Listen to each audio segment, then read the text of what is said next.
रावण का अंत हुआ, लंका में जीत का शंखनाद गूंज उठा। हम सबने यही सुना है, यही देखा है, लेकिन क्या आप जानते हैं कि उस विजय के शोर के ठीक बीचों बीच श्री राम के साथ कुछ ऐसा घट रहा था जिसे इतिहास ने पन्नों में कहीं छुपा दिया। वह सिर्फ एक युद्ध की समाप्ति नहीं थी, बल्कि एक ऐसे दैवीय रहस्य की शुरुआत थी जिससे स्वयं देवता भी अनजान थे। रावण की मृत्यु के बाद रणभूमि की उस धूल में श्री राम ने ऐसा क्या देखा? वह कौन सा ज्ञान था जो उन्हें एक योद्धा से ऊपर उठाकर साक्षात ब्रह्मा के रूप में स्थापित कर रहा था? आज की इस वीडियो में हम रावण वध के बाद के उस अनकहे अध्याय को खोलेंगे जिसमें चमत्कार भी है और जीवन का सबसे गहरा सत्य भी। इस वीडियो को अंत तक देखिएगा क्योंकि श्री राम का यह रूप आपकी सोच बदल कर रख देगा। सोचिए उस मंजर को, जैसे ही महाबली रावण धरती पर गिरा, पूरी लंका कांप उठी। वानर सेना में जय श्री राम के नारे ऐसे गूंजे कि दिशाएं भी थर्रा गईं। विभीषण अपने भाई के लिए रो रहे थे और देवता आकाश से फूल बरसा रहे थे। चारों तरफ बस जीत का शोर था। लेकिन इन सब के बीच प्रभु श्री राम बिल्कुल शांत थे। उनके चेहरे पर ना तो जीत का अहंकार था और ना ही अपने सबसे बड़े शत्रु के मरने की खुशी। उन्होंने धीरे से अपना धनुष नीचे रखा और उस गिरे हुए महाशत्रु की ओर कदम बढ़ाए। यह देखकर लक्ष्मण और सुग्रीव हैरान रह गए। उनके मन में सवाल कौंध गया, जिस राक्षस ने माता सीता का हरण किया, जिसने इतना कष्ट दिया, प्रभु उसके पास क्यों जा रहे हैं? श्री राम की आंखों में अब क्रोध नहीं, बल्कि एक अजीब सी करुणा और गहराई थी। प्रभु श्री राम चलते चलते रावण के पास पहुँचे, लेकिन ये क्या, वे एक विजयी राजा की तरह रावण के सिरहाने नहीं, बल्कि एक जिज्ञासु की भांति उसके चरणों के पास जाकर खड़े हो गए। यह दृश्य देखकर लक्ष्मण का धैर्य टूट गया। उन्होंने पूछ ही लिया, भैया यह आप क्या कर रहे हैं इस अधर्मी के चरणों में? तब श्री राम ने जो कहा उसने वहाँ मौजूद हर व्यक्ति का नजरिया बदल दिया। वे बोले, लक्ष्मण, युद्ध के साथ रावण का अहंकार और अधर्म मर चुका है। अब इस भूमि पर जो लेटा है वह वेदों का महान ज्ञानी और तीनों लोकों का सबसे बड़ा राजनीतिज्ञ है। ज्ञान का कोई शत्रु नहीं होता। जाओ अनुज, रावण के पास जाओ और उससे राजनीति और जीवन का वह अंतिम ज्ञान प्राप्त करो जो शायद अब दुनिया में किसी और के पास नहीं है। लक्ष्मण बड़े भारी मन से रावण के पास गए, लेकिन अभी भी उनके मन में यह बात खटक रही थी कि एक राक्षस से ज्ञान क्यों? वे रावण के सिरहाने जाकर तनकर खड़े हो गए और बोले, दशानन, मेरे भ्राता ने मुझे भेजा है, कुछ उपदेश दो। रावण ने आंखें खोली, लक्ष्मण को देखा और फिर अपना मुंह दूसरी तरफ फेर लिया। उसने एक शब्द भी नहीं कहा। लक्ष्मण को बहुत क्रोध आया। वे पैर पटकते हुए वापस श्री राम के पास आए और बोले, भैया वह अहंकारी मरने के कगार पर है, फिर भी नहीं बदला। उसने मुझे अनदेखा कर दिया।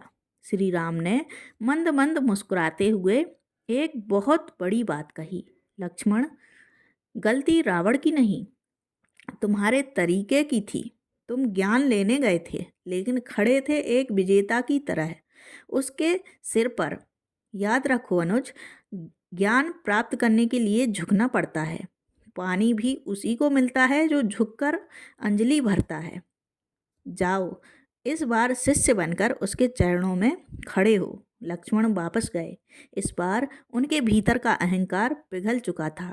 उन्होंने आदर से हाथ जोड़े और रावण के चरणों के पास घुटनों के बल बैठ गए।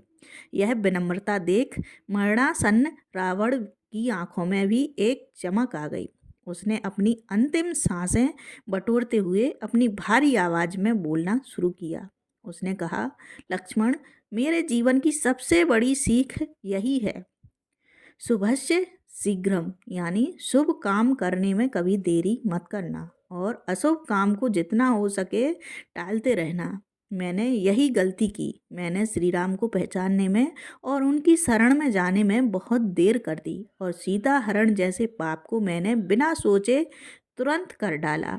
अगर मैंने शुभ में जल्दबाजी की होती तो आज मेरी यह दशा न होती। यह सिर्फ रावण का पश्चाताप नहीं था, बल्कि आने वाली पीढ़ियों के लिए सफलता का सबसे बड़ा मूल मंत्र था। रावण की सांसें अब उखड़ने लगी थीं, लेकिन उसकी बातों में गजब का अनुभव था।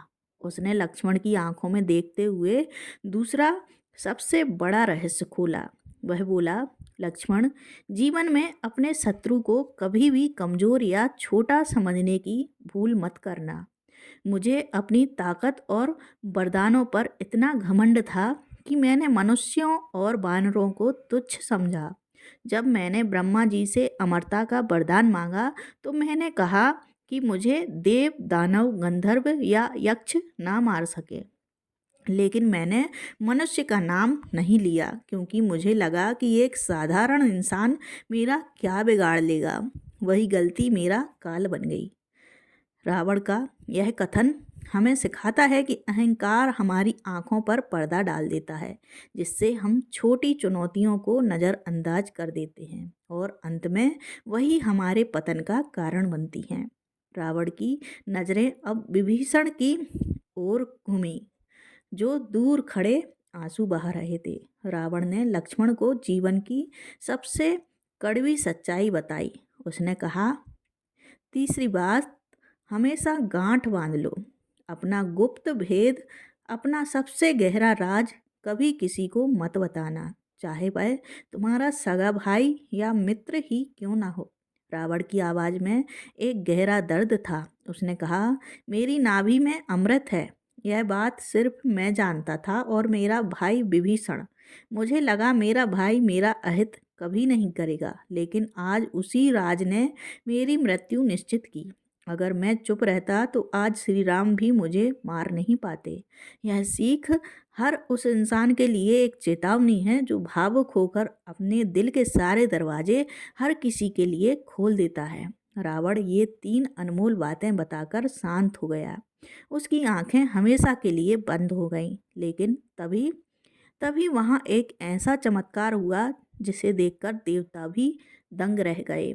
रावण के मृत शरीर से एक तेज पुंज, एक दिव्य ज्योति निकली।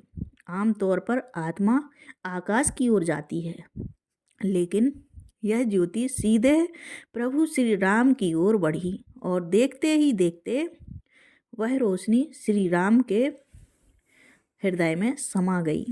वहाँ खड़े वानर और भालू यह समझ नहीं पाए, लेकिन यह दृश्य चीख चीख कर कह रहा था कि राम केवल अयोध्या के राजा नहीं हैं, वे साक्षात परम ब्रह्मा हैं।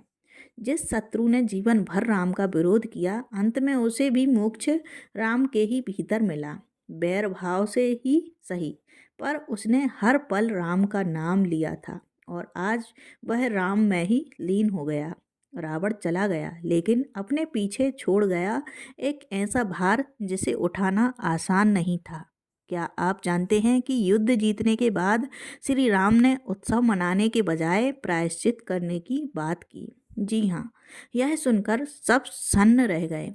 असल में रावण चाहे कर्म से राक्षस था, पर जन्म से वह एक महाब्राह्मण और वेदों का ज्ञाता था। उसका वध करने का अर्थ था ब्रह्म हत्या का पाप लगना। यह रावण की मृत्यु के बाद का वह अनकहा रहस्य है जो श्री राम के चरित्र को और महान बनाता है। वे साक्षात ईश्वर थे। चाहते तो इस नियम को चुटकी में बदल सकते थे, लेकिन उन्होंने मानवीय धर्म का निभाया।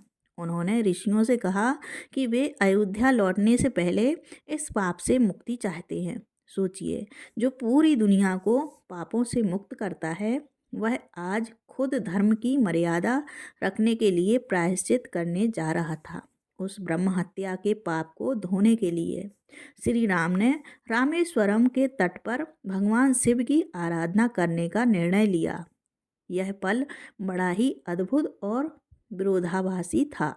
जिस रावण को श्री राम ने मारा वह शिव का सबसे बड़ा भक्त था, और अब उसी भक्त को मारने के पाप से मुक्त होने के लिए श्री राम उन्हीं महादेव की शरण में थे। कहते हैं जब श्री राम ने शिवलिंग की स्थापना की तो उन्होंने उसका नाम रखा रामेश्वरम।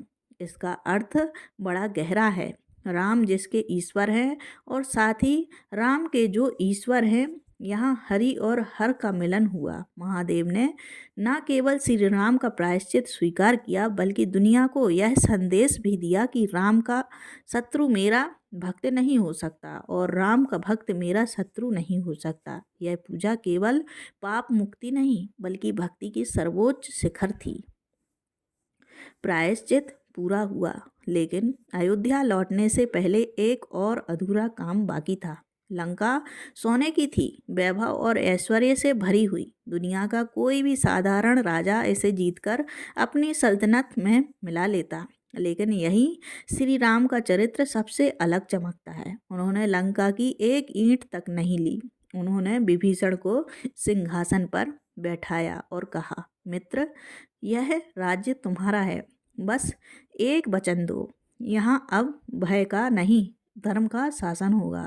यह रावण वध के बाद का सबसे बड़ा राजनीतिक रहस्य था।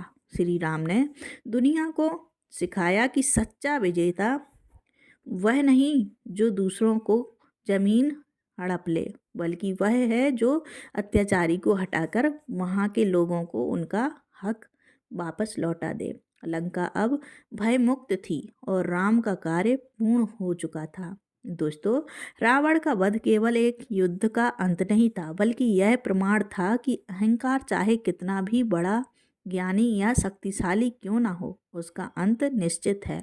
लेकिन श्री राम ने रावण के पैरों में लक्ष्मण को भेजकर और शिव की पूजा करके हमें यह सिखाया कि बुराई से घृणा करो और लेकिन ज्ञान और गुण का सम्मान करो। आज के कलयुग में रावण तो नहीं है, लेकिन हमारे अंदर का अहंकार, क्रोध और आलस्य ही वो रावण है जिसे हमें रोज मारना है।